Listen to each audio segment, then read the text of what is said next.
لقد خلقنا الإنسان في أحسن تقويم صلوات اللهم صل على محمد. مومنین کرام، اللہ سبحانہ وتعالی نے حضرت انسان کو بہت بلندی اور بہت شرف اور فوقیت اور عظمت بخشی ہے۔ یہ تاج کرامت اللہ سبحانہ وتعالی نے انسان کے سر پر رکھا ہے۔ بزرگی کا تاج، فضیلت کا تاج، اشرفیت کا تاج حضرت انسان کے سر پر وحی نے رکھا ہے۔ سائنس تو آپ کو حیوان سمجھتی ہے، یہ تاج کرامت آپ کے سر پر قرآن مجید نے رکھا ہے۔ لقد خلقنا الانسان فی احسن تقویم، ہم نے انسان کو احسن تقویم پر ڈھالا ہے، احسن تقویم پر خلق کیا ہے۔ اور یہ پوری کائنات، خدا کی قسم، یہ پوری کائنات آپ کے لیے مدرسہ بنائی گئی۔ یہ کائنات مادی آپ کے لیے مدرسہ ہے۔ ایک انسان کی تکمیل کے لیے، ایک انسان کی تعمیر کے لیے، ایک انسان کو بلندی تک لانے کے لیے اور اٹھانے کے لیے اللہ سبحانہ وتعالی نے اس کائنات کو خلق فرمایا۔ یہ اتنی بڑی کائنات مل کر انسان کی تعمیر کر رہی ہے، انسان کی تعمیر، تاکہ انسان کی تعمیر ہو سکے، تاکہ انسان کی تکمیل ہو سکے، تاکہ انسان بلندیوں کا سفر طے کر سکے۔ ایک انسان کی تعمیر کے لیے اتنی بڑی کائنات اور ہر شے کو آپ کے لیے زینت قرار دیا ہے۔ یہ زمین آپ کی زینت قرار دی گئی ہے، آسمان آپ کی زینت قرار دیا گیا ہے، سچ بولنا آپ کی زینت ہے، صداقت آپ کی زینت ہے، امانت داری آپ کی زینت ہے۔ اس کائنات میں موجود ہر شے آپ کی زینت ہے، ہر شے آپ کی زینت ہے۔ آپ کس شے کی زینت ہے؟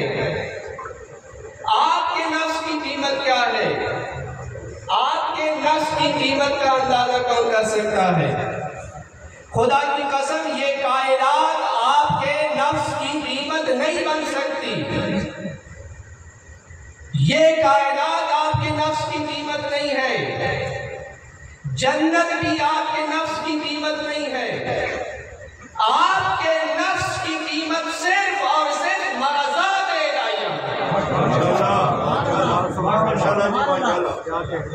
مرضات الہیہ آپ کے نفس کی قیمت ہے۔ اس کے علاوہ کوئی شے آپ کے نفس کی قیمت نہیں بن سکتی۔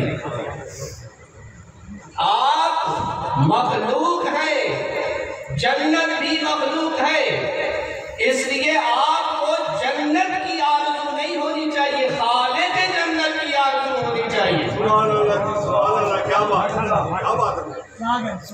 خدا کی قسم، اگر آپ خالق کی آرزو میں درجہ کمال تک پہنچ گئے تو پھر آپ جنت کے آرزومند نہیں رہیں گے، جنت آپ کی مشتاق نظر آئے گی۔ سبحان اللہ، سبحان اللہ، کیا کر۔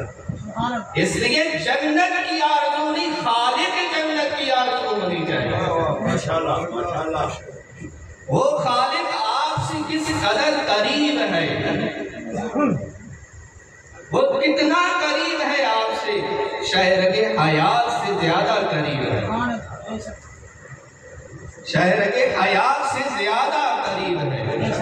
خدا کی قسم، حضرت حق سبحانہ وتعالی آپ سے اتنا ہی قریب ہے جتنا وہ اپنے مصطفیٰ بندے کے قریب ہے، مگر فرق یہ ہے کہ محمد نے اپنے آپ کو حق سے قریب کر لیا اور ہم نے اپنے آپ کو رب سے دور کر لیا۔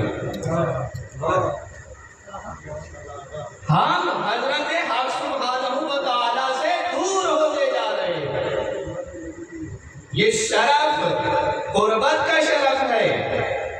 حضرت حق سبحانہ و تعالیٰ قریب ہے۔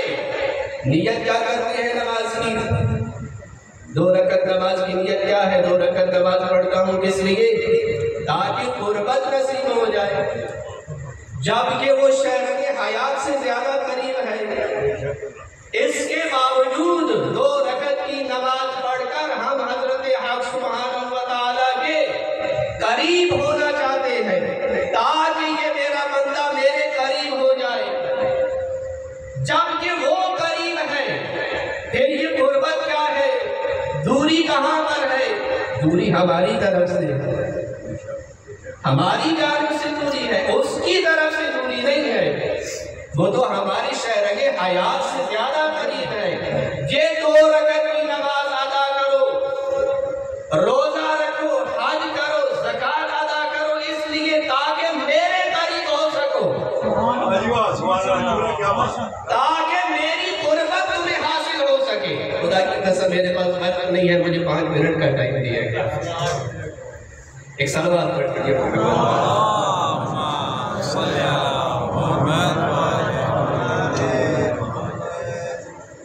یہ دوری ہماری طرف سے، اس لیے ہم نے نماز پڑھ کر اس کی قربت حاصل کرنا ہے۔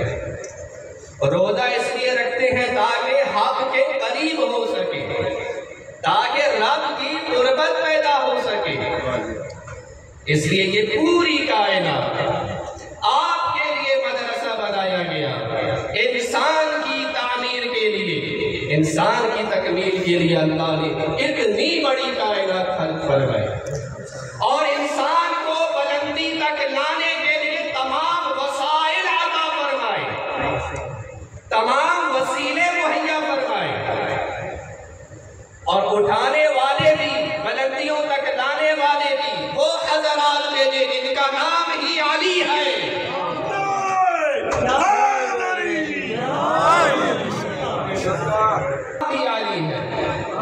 تو بہرحال پوری کائنات آپ کی زینت ہے، سچ آپ کی زینت ہے، سچ، امانت، صداقت، یہ سب صفات آپ کی زینت ہے، مگر آپ اللہ سبحانہ و تعالیٰ کے لیے خلق کیے گئے۔ اللہ سبحانہ و تعالیٰ کی قربت پیدا کرے، زیادہ سے زیادہ حق سبحانہ و تعالیٰ کے نزدیک ہونے کی اور خوشنودی رب حاصل کرنے کی کوشش کیجیے۔ زینت ہے کہ پوری کائنات آپ کے لیے۔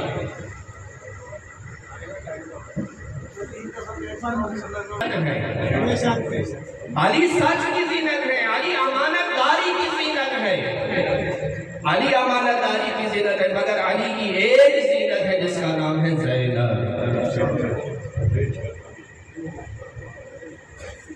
زینب شریکۃ الحسین۔ یہ وہ زینب ہے جو اپنے بھائی کے ساتھ ہر مصیبت میں، ہر مشکل میں، تمام مصائب میں اپنے بھائی حسین کے ساتھ ساتھ رہی، شریک رہی، مگر افسوس تو یہ ہے کہ بھائی کے قتل ہو جانے کے بعد جناب زینب کے تمام مصائب میں بھائی ساتھ نہیں ہے۔